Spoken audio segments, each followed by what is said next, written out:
About how that inmate managed to get his hands on a gun behind bars at one of the state's maximum security prisons and then use it.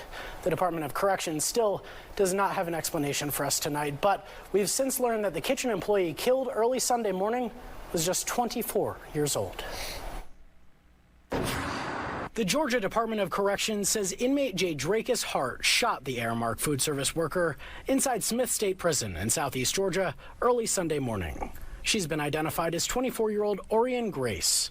The prison says Hart then turned the gun on himself. That, to me, is shocking to the conscience. Fam, what's going on, man? It's your boy E.I. the King, and this is the Incarceration Podcast. Today, I'm doing a reaction video of one of the worst prisons in the state of Georgia, a maximum security prison where a convict somehow got his hands on a gun, unalived a kitchen staff worker, and then himself. This video is 2 years old, but I thought this was absolutely insane, and I want to go ahead and recap it. So before we go ahead and get into this video, man, y'all do me a favor. Like this video, subscribe to this channel if you haven't, and let's go ahead and check out one of the worst prisons in the state of Georgia, a maximum security prison where a convict gets his hands on a gun, unalives a kitchen worker, a food service staff worker, and then unalives himself. Let's go ahead and check out this video, y'all. There are growing questions surrounding a worker's murder inside a Georgia State prison over the weekend. Investigators say an inmate managed to get a gun inside Smith State Prison and then killed the kitchen staffer before turning the gun on himself.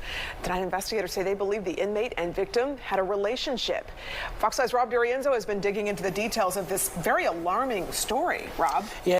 All right, so first of all, how the heck did this convict get his hands on a gun? I'm going to go ahead and assume that this convict was in a relationship, a sexual relationship with the female food service worker. She broke up with him or something went left. He was probably obsessed. She probably already brought him in the pistol, and then he probably just went out of his mind whenever they broke up, and then he probably unalived her and then himself. Again, I don't know if that's correct. I'm sorry if I'm wrong, but so far, just hearing this information just now for the first time, that's what I would assume. Because if you don't know, food service is the Love Island of the chain gang. A lot of the workers who work in food service are women, and best believe, bro, the food service convicts are at those girls with the best game in the world, trying to holla at them, try to pull them. Food service is Love Island in the chain gang. All the convicts who've done time, let me hear your stories of all the relationships that you've seen while you were incarcerated in food service, because we know that's where it goes down. And the biggest concern tonight is people really aren't sure about how that inmate managed to get his hands on a gun behind bars at one of the state's maximum security prisons and then use it. The Department of Corrections still does not have an explanation for us tonight, but we've since learned that the kitchen employee killed early Sunday morning was just 24 years old. The Georgia Department of Corrections says inmate J. Dracus Hart shot the Aramark food service worker inside Smith State Prison in southeast Georgia early Sunday morning. She's been identified as 24-year-old Orion Grace. The prison says Hart then turned the gun on himself. That, to me, is shocking to the conscience, and I hope that this is a wake-up call for the Georgia Department of Corrections. Man, condolences to the victim and the victim's family, bro. It's sad. And again, bro, a lot of times, man, some convicts, when they get in relationships with a staff member, bro, sometimes they can get obsessed. I remember I was at a prison, and there was this guy who was dating an officer who was working at the prison, and they were kind of open with it, like not like blatantly open, but it was pretty obvious, and all the convicts knew what was going on. So everybody knew about it. It was already rumored throughout the entire prison compound. But I guess she broke up with him because she was messing with a couple other guys. And this guy got so hurt and so upset that he stabbed her multiple times in the neck and the shoulder in the middle of the walkway, bro, in front of everybody. Thank God she didn't die, but he was definitely trying to take her life. And it's all just because he was obsessed, bro. So sometimes, man, that's what happens whenever like staff members or food service workers, you know, begin to date a convict.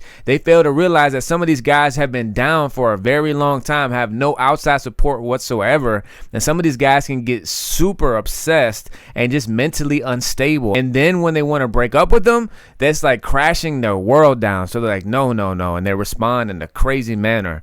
like that. So if you guys ever heard any crazy stories like that behind a relationship in prison, let me hear it and put the details in the comments. Joshua Schiffer has practiced criminal law in Georgia for 2 decades. He says this incident demonstrates a complete failure by the Department of Corrections leaders. This institution, Smith, is a notorious institution because it's a high security institution dealing with some of Georgia's most dangerous and threatening inmates. Back in October, investigators say an inmate there shanked 42-year-old guard Robert Clark to death from behind. Earlier last year, the GBI charged the prison's warden in a sprawling contraband conspiracy. Hart was serving time for voluntary manslaughter and aggravated battery from a 2015 case out of Carroll County. Hold up, we can't just go ahead and bypass what he just stated about the previous warden, that the warden was found guilty of conspiracy when it comes to a contraband ring. What? So listen, obviously that's a big thing, man, throughout the Department of Corrections in any state. Of course, there's going to be some corrupt staff and administration who just can't bypass the opportunity to get a lot of illegal money by bringing in cigarettes or cell phones or drugs. But a warden at that, bro, that's absolutely insane. I personally have never heard of a warden who got knocked off throughout a contraband ring. If you guys have heard of that before, let me hear the details in the comments. What state, what prison, and with the details in the comments. His earliest release date would have been 2043. This wasn't a shank or a piece of wood or a razor blade. This was a firearm with ammunition, and everybody needs to realize how dangerous this situation was and how indefensible this death is. The entire state correctional system has been under a years-long federal investigation into allegations of civil rights abuses. The state legislature just formed a committee to review it from top to bottom. This example is an unfortunate reflection of what's happening in Georgia prisons as a whole. Just a little while ago, a spokesperson for the prisons told us they believe Hart and Grace had a romantic relationships. They say he did leave behind a suicide note, but there is still no clear answer about how that gun got into a Supermax facility at this point. Dang, that's crazy, bro. He left a suicide note. But when it comes to guns in prison, bro, that is super, super, super rare. If you hear of any type of like gun in prison, for the most part, it's a made gun. It's called a zip gun. And then people only have to get bullets smuggled in, and they can use like the gunpowder and however they make the zip gun, you know, to fire off a round out of some metal tube or plastic tube, and the gunpowder and hit it with a piece of metal. However they do it, I don't know, but zip guns are far more common than a real live pistol. But if you guys have ever been to any prison or jail to where there was a firearm smuggled in, that's crazy. Put it in the comments as far as what happened, what prison, what state, with the details in the comments.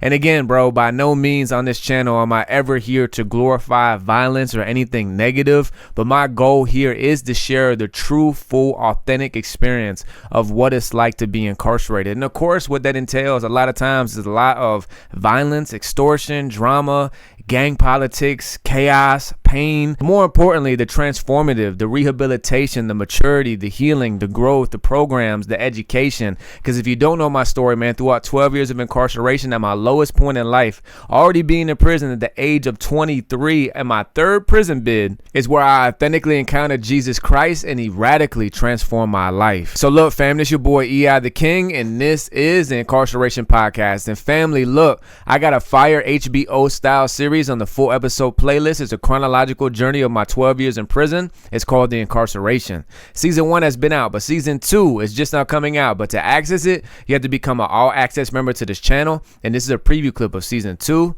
right here. One thing you don't do in prison is tell somebody 2 things. Number 1, when you're going home.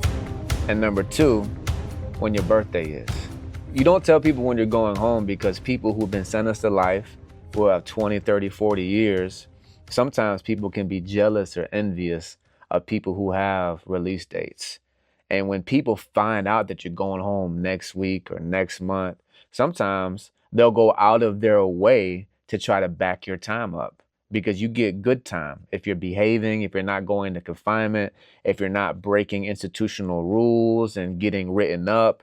You get good time every month to where you can get out on 85% of your time. Or if you wild out, you're continually getting written up, you're losing your good time, you'll have to do 100% of your time, day for day. So if you're doing years, those days, those good time days, they add up.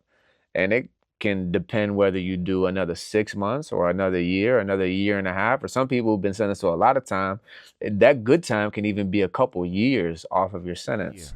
And also, if you didn't know, man, I am a rapper. My artist name is EI the King. You can find my music wherever you listen to your music at. Go to my artist YouTube channel, EI the King, to check out my music videos. Follow me on Instagram, EI the King, TikTok, EI the King Official, and family. I got 3 other YouTube channels. My official artist channel, EI the King. Go check out my music videos, Real Crime Stories Unlocked, and my newest channel, Low Budget Traveling, where I'm sharing with you, all fellow convicts and everyday average American, that it is possible for you and I to travel abroad internationally on a low budget. All the links are going to be at the end of this video. Go ahead and click those links. It's going to take you to my new channels. Subscribe, follow, check out the content. Is fire. And family, we're on the journey to 100,000 subs. Right now we're at 60K. I appreciate all the day one viewers and day one subscribers. If you have not yet subscribed, please go ahead and do so now. Y'all do me a favor, go ahead and like this video. Y'all do me an even greater favor, man. Go ahead and hype this video. And for all the convicts watching, man, if you done time in the county jail, state prison, federal prison, and you want to share your incarcerated experiences, email me at eithekingbooking@gmail.com or DM me on Instagram at eitheking_. As I interview you, I'll post your interview up on this channel. If you got a YouTube channel, social media, whatever you want to promote, I'll allow you to promote it throughout the interview. And family, I just dropped a new song. The single is called Background. Wherever you listen to your music at, look up EI the King, check out the new song Background, add it to your playlist, save it. I would greatly appreciate it. And y'all stay tapped in for more fire content to continue to come your way. It's your boy EI the King, and I'm out. Peace.